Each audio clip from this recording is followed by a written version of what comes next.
This morning we have revealed that more than 300 disabled people a day go to court to overturn a decision to reduce or stop their benefits. And it's costing taxpayers around £1 million a week.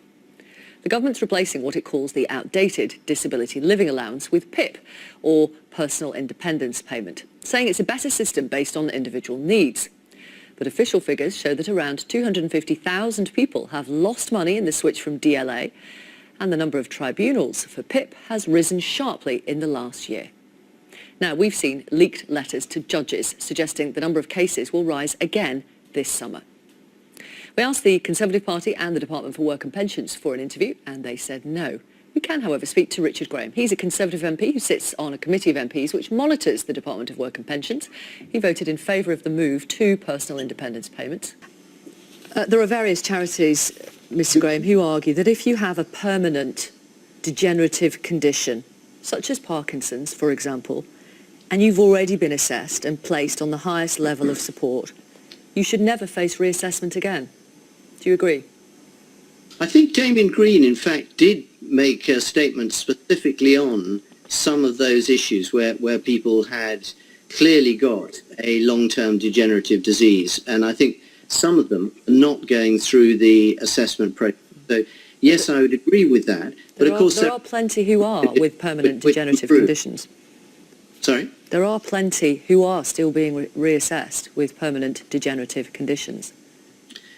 Yes, for some, some conditions do degenerate, some stabilise, and occasionally, some do get better. So it's a mixed situation. So which permanent degenerative condition gets better? Victoria, I'm not going to try and get into an argument about specific conditions here. It's not an argument. You just said some get better, and I'm asking you which permanent degenerative conditions get better. Let's get back to the overall facts. Is that because there isn't a permanent degenerative condition that gets better, quote unquote? The key thing about PIP is that actually more people are getting the top level, and more of them are getting help with mobility, more of them are getting help with their daily allowance than used to be the case in the DLA. There are problems administratively on it, but to try and make the case that PIP is not working for a great deal of people, I think is overstressing it. I don't think anybody's making that case.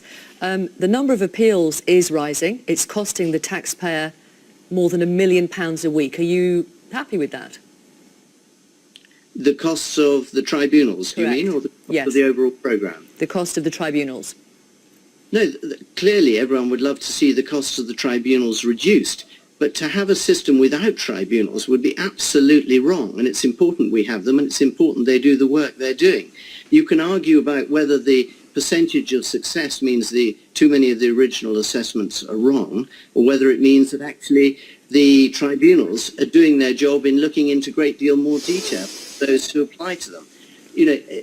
Either way, it's important that the system works as well as it can, and as I've said, the Select Committee has recommended some improvements to the DWP, and they've said that they will... Victoria. Geoffrey Sturt, go ahead. Hello, Victoria. Hi, yes, go ahead. Victoria, I'm sorry to interrupt. I do apologise. Go ahead. It's not a question of what's working. It's a question of the assessment process is not working. The evidence I have for that from my own experience is the fact that the tribunals are working. The assessment process is DWP's responsibility. The tribunals are the Chancellor's. When I went to the tribunal, they asked open questions. They qualified and clarified and quantified the situation. With regard to the example I gave you for the wristwatch, they scored me positively on that. So my question for everybody involved with Atos is, why did they not score positively on the wristwatch situation in my assessment? The assessment process is flawed. It's not a question of the tribunals so much as if the process was working properly, they wouldn't have to go to tribunal anyway. Understood.